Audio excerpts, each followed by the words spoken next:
وعلیکم ورحمۃ اللہ، خیریت سے ہیں؟ وعلیکم السلام ورحمۃ اللہ آپ کا وبرکاتہ۔ تعارف کیا ہے؟ آپ کا اسم گرامی علی محمد۔ اور آپ کہاں کے رہنے والے ہیں؟ جی میں سریا سادات سے رہنے والا ہوں، اور میں اس وقت جو ہے جامعہ ابو طالب سیتاپور میں زیر تعلیم ہوں۔ ماشاء اللہ۔ تو سب سے پہلے میرا سوال یہ ہے کہ آپ طالب علم ہیں، جی جی اور ماشاء اللہ سے اللہ نے جو ہے طالب علم کے قدموں کے نیچے فرشتوں کے پر کو جو ہے زیر سایہ کیا ہوا ہے، جی جی بے شک۔ تو یہ ایک طالب علم کی اہمیت بہت زیادہ ہے۔ جی جی تو اب میرا یہاں بھی ایک سوال ہے جی کہ دیکھیے، اصلاح امت کے لیے ہم نے یہ ایک دور تبلیغ جو سفیران ہدایت کے نام سے ایک چینل ہے، جی جی تو ہم ایک دوسرے سے کنیکٹ ہو کر کے جی جی ماشاء امت کی اصلاح کرنے کے خواہش مند ہیں، جی اور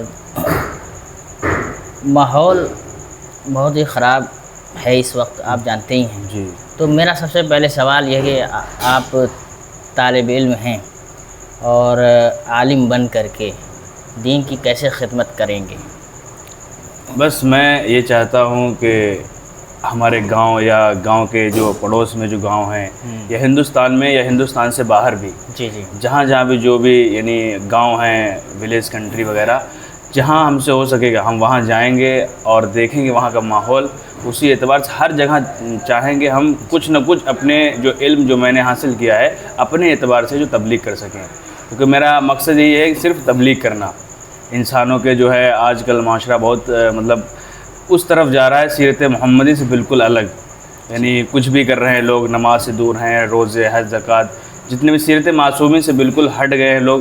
تو میں چاہتا ہوں کہ جتنا میں نے علم حاصل کیا ہے اور حاصل کروں گا آگے، زیادہ سے زیادہ یہی چاہوں گا کہ میں انسانوں کو پروردگار کی جو راہ ہے اور سیرت محمدی ہے اس پہ میں لا سکوں۔ دیکھیے، نماز سے آج کل بہت زیادہ دور ہیں لوگ۔ جی جی بے شک۔ آج کل دیکھا جائے کہ 50 سال کی عمر میں بھی بہت لوگ نماز نہیں پڑھتے ہیں، اور اللہ کا خوف نہیں ہے کہ مرنے کے بعد ہمیں حساب بھی دینا ہے۔ جی تو یہ سب سے پہلی وجہ کیا ہے کہ جو آج نماز سے دور ہیں؟ دیکھیے، سب سے پہلی وجہ جو میرے اعتبار سے ہے وہ ہے والدین۔ جی ہم لوگ کیا چاہتے ہیں، ہمارے والد یا والدہ، پہلے تو یہ ہے کہ بہت سے والدین ہی نماز نہیں پڑھتے تو ان کی اولادیں کیا پڑھیں گی؟ جی جی اور جو والدین نماز پڑھتے ہیں وہ صرف اپنے لیے سمجھتے ہیں کہ میرے لیے واجب ہے، ہماری اولاد پہ واجب نہیں ہے۔ وہ لوگ صرف اپنا چاہتے ہیں، اپنا نماز پڑھ لیتے ہیں، بس بات ختم۔ اپنی اولاد سے کبھی نہیں کہتے کہ تم نماز پڑھو، یہ کرو یا وہ کرو۔ جیسے اللہ نے قرآن مجید میں بھی ارشاد فرمایا کہ اے مومنوں، اپنے آپ کے ساتھ ساتھ اپنے اہل و عیال کو بھی نماز کا حکم دو اور اللہ کے راستے پہ لے کے آؤ، اور ساتھ ساتھ میں سب کو جنت میں لے کے آؤ۔ لیکن ہم کیا کرتے ہیں؟ ہم خود اپنا چاہتے ہیں، سیکھ لیا ہے، بچے سو رہے ہیں، کچھ بھی کر رہے ہیں، لیکن ہم اس کی پرواہ نہیں ہے۔ نہیں بالکل۔ تو حالانکہ بچے سے اگر کوئی ایک تھپڑ بھی مار دے کوئی بچے کو، تو کتنے وہ ہو جاتے ہیں غصے کہ میرے بچے کو تم نے ہاتھ کیوں لگایا۔ یہی یہاں بھی حکم ہے، لیکن ان کو یہ نہیں پتا کہ یہی بچہ میرا نماز نہیں پڑھ رہا ہے، تو مرنے کے بعد جہنم میں جلے گا۔ اللہ نے کیا قرآن میں ارشاد فرمایا ہے؟ اللہ کہتا ہے، اللہ ارشاد فرما رہا ہے، جب جہنم میں لوگ جو پڑے ہوں گے اور وہ گریہ کر رہے ہوں گے، رو رہے ہوں گے، اور پروردگار سے یہ کہہ رہے ہوں گے کہ ہم کو ایک اور موقع دے، ہم اسی نماز جو نہیں میں نے دنیا میں پڑھی اسی وجہ سے آج ہم آگ میں جو ہے، ہمیں ایک اور موقع دے دے کہ ہم آگ سے جو جہنم سے پھر مجھے دنیا کی طرف پلٹا، اور میں جو نماز پڑھوں، روزہ رکھوں، حج کروں، پھر سے مجھے یہاں آنے کا موقع ملے۔ لیکن پروردگار کہتا ہے نہیں، بس تمہارا جو ہے حساب و کتاب وہ ختم ہو چکا ہے۔ دنیا میں جو تمہیں کرنا تھا وہ کرنا تھا، تمہارے اعمال ہی یہاں طے کرے گی تمہیں کیا ملے گا کیا نہیں ملے گا۔ دیکھیے، یہاں کافر اور مسلمان کی بات ہی نہیں ہو رہی ہے، صرف کیا ہو رہی ہے؟ نماز کی بات ہو رہی ہے کہ اگر ہم مسلمان ہو کر کے نماز نہیں پڑھ رہے ہیں تب بھی ہم جہنم میں جائیں گے۔ بے شک یہاں پہ کافر اور مشرک کسی کا ذکر نہیں، کسی کا۔ تو صرف نماز ہم نہیں پڑھیں گے تو اللہ نماز، کیونکہ نماز اور دیکھیے کافر اور مسلمان میں جو علماء نے بیان کیا ہے کہ کیا فرق ہے، ایمان اور کفر میں کیا فرق ہے۔ نماز، ایمان اور کفر میں کیا ہے؟ ایک نماز ہے، نماز کو ہٹا دیجئے تو انسان کافر بن جاتا ہے، اور نماز کو بیچ میں رکھیے تو انسان ایمان والا ہوتا ہے۔ تو ایمان اور کفر میں صرف نماز کا ایک فرق ہے۔ تو ہمیں خوش فہمی میں یہ نہیں رہنا ہے کہ ہم مسلمان ہو گئے، ٹھیک ہے تو کافی ہے، نہیں، مسلمان ہونے کے بعد ہماری سب سے بڑی ذمہ داری یہ ہے کہ یہ اللہ نے ہمیں تو ایک احسان کیا ہے کہ ہمیں کلمہ گو کے گود ارے میں واہ، یہ اس سب کی سے بڑا- آغوش میں ہمیں پیدا کیا جی، ہے. جی. اگر ہمیں کافر بنا دیتے کہ ہم بھی مورتی پوجا ہاں، کرتے. بس ہماری بھی تو زندگی ہمیں یہ سب سے پہلے سوچنا ہے کہ اللہ نے جو آغوش شکر دیا ادا ہے کرنا چاہیے پروردگار. وہ نماز کا آغوش ہے، وہ روزے کا آغوش ہے. جی جی جی اسلام ہمیں دیا ہے، اور جو ہے قرآن جیسی کتاب دی جو ہدایت ہے. جی. قرآن ہی میں اللہ کہہ رہا ہے کہ قرآن ہی میں تمہارے لیے ہدایت ہے، اور کہیں بھٹکی نہیں ہے. قرآن کو ہاتھ میں پکڑی. سب سے زیادہ دیکھیے قرآن سے لوگ کیوں دور ہیں، اسی ایک وجہ ہے نا، قرآن کیوں نہیں پڑھتے. باقی ساری کتابیں پڑھتے ہیں، ہاں قرآن سے بڑا دور. جیسے ساری کتابیں مطلب انگلش بھی پڑھ لیں گے، میتھ بھی پڑھ لیں گے، بہت ساری بڑی بڑی کتابیں پڑھ لیں گے، کٹھن سے کٹھن کتابیں. لیکن ایک چھوٹی سی کتاب ہے، بہت زیادہ نہیں ہے، ایک ہی کتاب ہے نا. دوسرے کے مقابلے میں وہ تو 15-20 کتابیں پڑھ لیتے ہیں، لیکن جی. ایک کتاب 6666 آیت کی کتاب جی جی جی. ہم نہیں لوگ پڑھ پاتے ہیں. آخر وجہ کیا ہے؟ یہی وجہ ہے کہ ہم لوگ پہلی بات علم حاصل نہیں کرتے ہیں. ہم لوگ چاہتے ہیں بس ہندی اور انگلش یہی یونیورسٹی میں جا کے یہ تعلیم حاصل کر لے، یہی سب کچھ ہے. اسی سے ہمیں ترقی ہاں ملے گی، ترقی مل جائے گی، اسی بلکہ سے یہ پیسہ دنیا حاصل کے ہوگا. لیے، اور بلکہ اہل بیت یا کسی بھی مطلب اللہ یا اہل بیت نے کسی طریقے منع نہیں کیا کہ آپ دنیا میں تعلیم حاصل نہ کریں، لیکن دنیاوی کے ساتھ ساتھ آپ کو دینی لے کے چلنا ہے. جی. کیونکہ یہ دنیا میں کام آئے گی. دینی ہے وہ آپ کا قبر میں جیسے آپ گئے، قبر کا تختہ بند ہوا، وہاں سے آپ کی دینی اسٹارٹ ہو گئی. دنیا سے کوئی مطلب نہیں رہ گیا پھر دنیاوی تعلیم سے. پھر اسی لیے کہتے ہیں کہ ہم اپنے بچوں کو زیادہ زیادہ قرآن پڑھائیں، مکتب بھیجیں، اردو پڑھوائیں، تاکہ ان لوگ وہ کتاب پڑھیں، اس پہ عمل کر سکیں. آج کل ہمارے بچوں کو یہی نہیں پتہ ہے کہ قرآن میں مطلب کیا ہے، قرآن کیسے پڑھیں، ان کو پڑھنا ہی نہیں آتا. یہ سب سے بڑی غلطی ہماری والد و والدین کی ہے. دیکھیے ایک میں آپ کو بتاؤں، ابھی ایک مولانا آئے تھے تنظیم المکاتب میں دورے کے لیے. وہ ایران کے جو مدیر ہیں، کلچر ہاؤس میں بیٹھتے ہیں، جی. میرا ان کا نام نہیں معلوم ہے. انہوں نے سروے کروایا ہے ایک عالم دین سے. 84 مدرسے تقریباً، کتنے تھے، 84 مدرسوں میں سے تقریباً 14 مدرسے چل رہے ہیں. 84 مدرسے میں سے آپ مائنس کر دیجئے کتنے بجے، 14 تقریباً 70. جی جی. 70 مدرسے بند ہو گئے ہیں. اور ہاں یہ سروے میں آیا ہے، اور کہیں گے ہم 14 ہی مدرسے صرف چلائیں گے. اب اس کس کی ذمہ داری ہے، کیوں بند ہو رہا ہے؟ ہم اپنے بچوں کو کیا نہیں کر رہے، مدرسے میں بھیج نہیں رہے، اور اعتماد نہیں ہے، یقین نہیں ہے، اور یہ سوچتے ہیں کہ اگر عالم دین بنے گا تو سب سے نیچا سمجھتے ہیں کہ یہ پڑھائی سب سے نیچی ہے، ہمارا بچہ مولوی بن جائے گا، بالکل. مانگے گا، یہ کرے گا، وہ یہ سب دل سے کی بات آپ نے بتائی ہے. یہ ایسے سمجھتے ہیں. اور اللہ نے یہی کام دیکھیں، رہے گا. دیکھیے قرآن میں جو آپ دیکھیں گے، جب قرآن پڑھیں گے، اللہ نے قرآن میں کہا کہ اگر کوئی مومن انسان کی مذاق اڑائے. جی. کچھ لوگوں نے دعا کر رہے تھے، پروردگار عالم ہمارے گناہوں کو معاف کر دے، اب ہم ایمان لائیں، اب ہمیں صحیح راستے پہ چلا. جی. تو کچھ لوگ کیا کر رہے تھے، کافر ہنس رہے تھے. وہ جی. قرآن میں درج ہے. جی جی. لیکن اللہ نے کیا کہا کہ ہم نے ان دعا مانگنے والوں کو جنت کی راہ دکھا دی، اور مذاق اڑانے والوں کو کیا کر دیا، جہنم کی راہ دکھا دی. بے شک، بے شک. یہ تو قرآن کی بات ہے نا. تو ایسا آج کل ہو رہا ہے، لیکن لوگ سمجھتے آج بھی اگر ہم طالب علموں کے مذاق اڑائیں، حقیر سمجھیں، نیچا سمجھیں، کیونکہ یہ تو دین کی زمام ہم نے پکڑ رکھی ہے. جی جی جی. بے شک. سمجھ رہے ہیں؟ تو اگر اس کا اگر آپ مذاق اڑائیں گے تو یقین وہی حشر کرے گا اللہ جو اللہ نے اس قوم کو حشر کیا، آج بھی ہم لوگ. دیکھیے قوم لوط کے ساتھ اللہ نے کیوں عذاب نازل کیا؟ یہی تو کہ دین کو ہلکا سمجھ لیا تھا. ہاں دن کو ہلکا سمجھ، اور آج بھی یہی ہو رہا ہے. وہی دیکھیے جو قوم لوط کے ساتھ ہو رہا تھا، جو وہ کر رہے تھے، آج بھی ہم وہی کر رہے ہیں، ہے کہ نہیں؟ جی جی جی. کیا نہیں کر رہے ہیں؟ امر بالمعروف نہی عن المنکر نہیں کر رہے. بالکل دور، بالکل ہٹ گئے. اذان ہو رہی ہے، بچے موبائل چلا رہے ہیں، ریلس دیکھ رہے ہیں. اور گھر میں سب سے پہلے امر بالمعروف نہی عن المنکر گھر میں بھی نہیں ہو رہا ہے. اذان ہو رہی ہے، بچے ہو، ماں باپ تو پڑھ لیا، کیوں بوڑھے ہیں، بزرگ ہیں، سوچنے کا اب ہم قبر بھی جانا ہے. لیکن سب سے پہلے وہ اپنے بچوں کو، بچیوں کو، جیسے سیریل دیکھ رہی ہیں بچیاں تو منع نہیں کر رہی ہیں. سیریل دیکھنا کیا ہے، حرام ہے، یہ بے حیائی کی چیزیں. اللہ کیا قرآن مجید میں ارشاد فرماتا ہے، تم بے حیائی کے قریب بھٹکنا بھی نہیں. جیسے کہا کہ ولا تقربوا الصلاۃ الا سکارا. جی.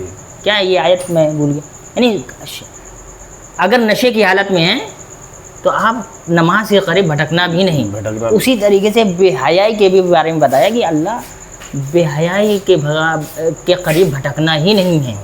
غور کیا آپ نے؟ جی جی. تو اسی لیے جو بے حیائی جو آج، اچھا ہی بتائیے، بچے جو 3 ہی 4 سال کے ہیں تو ان کو شروع سے ہی ان کو جو ہے وہ ہم نے موبائل کی طرف لگایا ہے, دنیا کی طرف لگایا ہے. ان کو کھلونا دینے کے بجائے موبائل دے دیا ہے. پھر 18 سال کا ہو گیا بچہ, پھر لے جا کے جب دولہا بنتا ہے اس کو جا کے مسجد میں لے جائیں گے, تو اس کا کیا فائدہ ہے؟ کیونکہ اس نے بھائی بچپن سے نہیں دیکھا ہے کہ اللہ کی بارگاہ کیسی ہے, اللہ کی بارگاہ میں سر کیسے جھکانا ہے.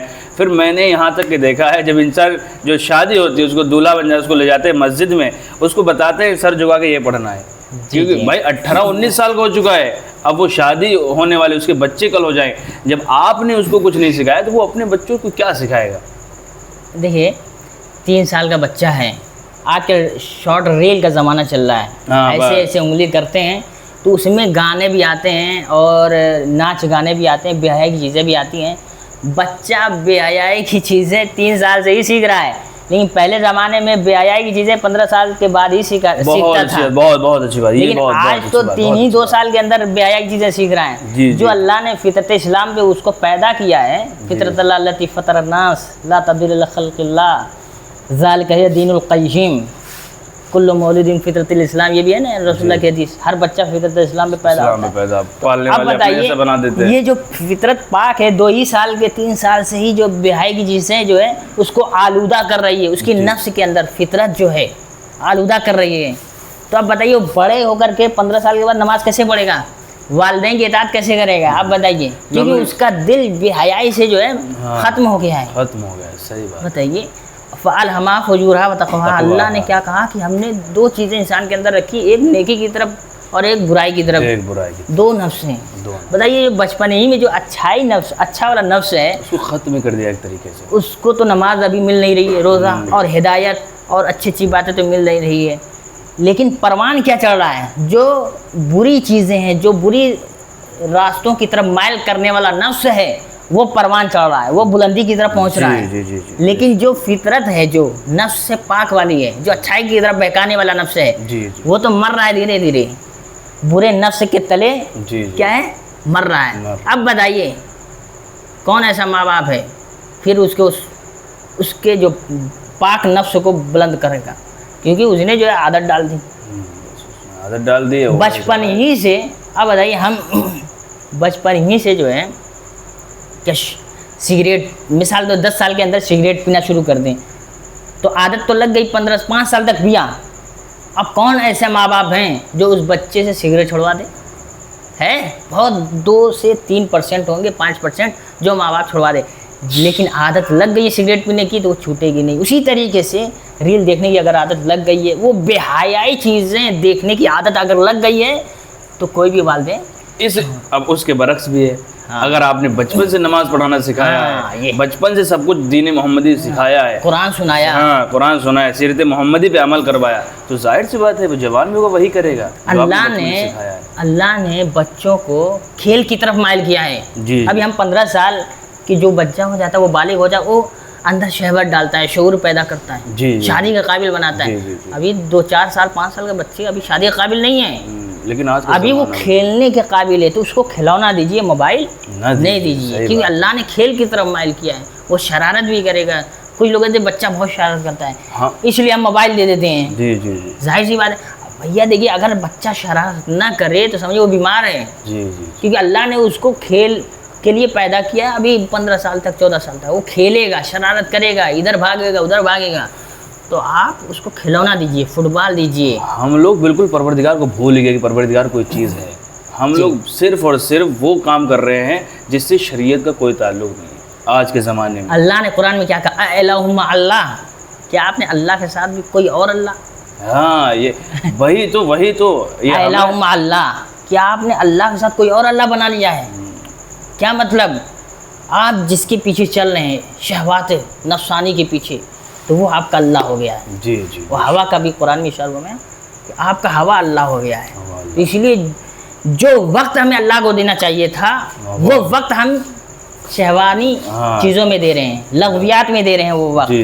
تو اس لیے ہمیں کہاں وقت دینا ہے, ہمیں وقت اللہ کے بارگاہ میں, اللہ کے لیے ہمیں عبادت, اللہ کے لیے کام بھی کرنا ہے. بہت سے دین کے کام ہیں جو ہم اگر کریں تو بالکل ہم اللہ کے قریب بھی ہو سکتے ہیں, اللہ راضی بھی ہو جائے گا. دیکھیے ہم لوگ کرتے ہی نہیں ہیں وہ کام. بات یہاں تک رہے گی قوم لوط والے, پر اللہ نے کیوں عذاب نازل کیا, سب مٹا دیا قوم لوط والوں کو. امر بالمعروف نہی عن المنکر نہیں کرتے تھے، اب اس میں سے 40% اچھے بھی تھے جی جی جی یا 30% جو بھی مان لیجیے. تو جبرائیل جو جس کے ذریعے اللہ عذاب نازل کروانا تھا جی. تو انہوں نے سوال کیا پروردگار عالم اس میں اچھے بھی رہتے ہیں، جی جی ہم کیا کریں ان کا، اگر ہم عذاب نازل کریں گے یہ بھی مریں گے. تو اب یہ بتائیے اللہ نے کیا کہا؟ کہا سنیے، کہا یہ کہ پہلے انہی پر عذاب نازل کرو. ہاں بے شک، اور آج پہلے انہی پر عذاب نازل کرو. وجہ بھی بتایا، کہا کہ دیکھو ان کی خاموشی نے، بالکل یہ تو اکیلے جنت میں جانے کی کوشش کر رہے تھے، یہی لیکن انہی کی خاموشی نے، انہی کے امر بالمعروف نہی عن المنکر نہ کرنے کی وجہ سے یہ گناہ کرتے تھے، یہ عیاشی کرتے تھے. یہ انہی کے پروردہ ہیں، انہی نے پالا ان لوگوں کو. اگر یہ بولتے، یہ ٹوکتے تو یہ کبھی جو ہے برے راستے پر نہ ہوتے. وہی ہے نا، ظلم ہے. اگر ظالم وہی نہیں جو ظلم کرے، اگر لوگ دیکھ بھی رہے ہیں کہ وہ ظلم کر رہا ہے، اس کی حمایت میں نہیں بول رہے مظلوم کی، تو وہ بھی ظالم ہے. تو اب اللہ نے نازل کیا کہ نہیں؟ اچھے کو بھی برے کو بھی سب کے اوپر عذاب نازل کیا کہ نہیں؟ بالکل بالکل. اور سبق دے دیا کہ دیکھو تم اگر ان کے جیسے بھی عمل کرو گے تو مرنے کے بعد روزے جیسا ہم بدلہ لیں گے. تو اس لیے ہمیں قوم لوط سے سیکھنا ہے، جو نوح کی قوم کے اوپر عذاب نازل کیا، جو پچھلے نبیوں پر عذاب اللہ نے نازل کر کے بتا دیا ہے کہ دیکھیے ہم جو ہے عذاب نازل کرنے پہ طاقت رکھتے ہیں. جیسے ہم رحمان ہیں ویسے ہم قہار بھی ہیں. سمجھ رہے ہیں؟ جیسے رحمان ہے ویسے قہار بھی ہیں.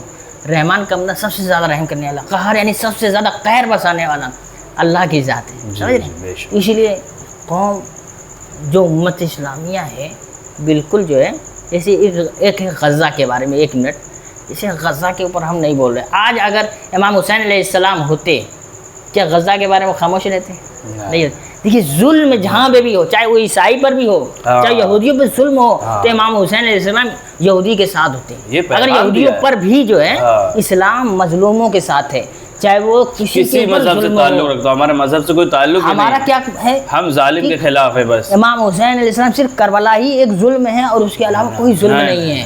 اور کوئی امام حسین علیہ السلام اور شہداء کربلا ہی مظلوم ہے اور کوئی مظلوم نہیں ہے. جی جی. تو شہید مطہری جو 50 سال پہلے آج سے کہہ گئے تھے کہ اگر آج کے زمانے کی اگر کوئی کربلا ہے تو وہ غزہ ہے، 50 سال پہلے. اور 50 سال کے بعد آج جو غزہ کی حالت ہے وہ بہت ہی خراب ہے. دیکھیے محرم سفر ہوا، کہیں بھی آپ نے دیکھا غزہ کے بارے میں کوئی بولتا ہوا یا کوئی بینر دیکھا یہ غزہ کہ آپ حمایت کر دیں؟ دیکھیے ہم مظلومے کے ساتھ ہیں نا، ظلم مٹانا چاہتے ہیں محرم سفر کے ذریعے سے. ایک پروٹیسٹ ہے نا محرم سفر. تو بتائیے غزہ کے اوپر کیوں نہیں پروٹیسٹ کیا؟ اسرائیل کے خلاف کیوں نہیں بولا؟ ہے نا، یہ غفلت ہے نا. کیونکہ ہم ایک اس کے رسمی اعتبار سے کرنے چلے آ رہے ہیں، جیسے پچھلے زمانے دادا دادی کرتے تھے ویسے ہم کرتے چلے آ رہے ہیں. صحیح ہے نا؟ تو ہمیں عزاداری کو رسمی نہیں بلکہ رمز کے اعتبار سے کرنا ہے. سمجھ رہے ہیں ضرورت کیا ہے؟ سمجھ. اسی لیے ہمیں قوم سے ایک پیغام دینا ہے کہ زیادہ سے زیادہ بیدار رہ کر کے زندگی گزاریں. غفلت میں زندگی گزاریں گے تو آپ کا راستہ جہنم ہے، بیدار ہو کر کے جنت کا راستہ ہے. وآخر دعوانا بہت بہت شکریہ آپ کا. سلام علیکم.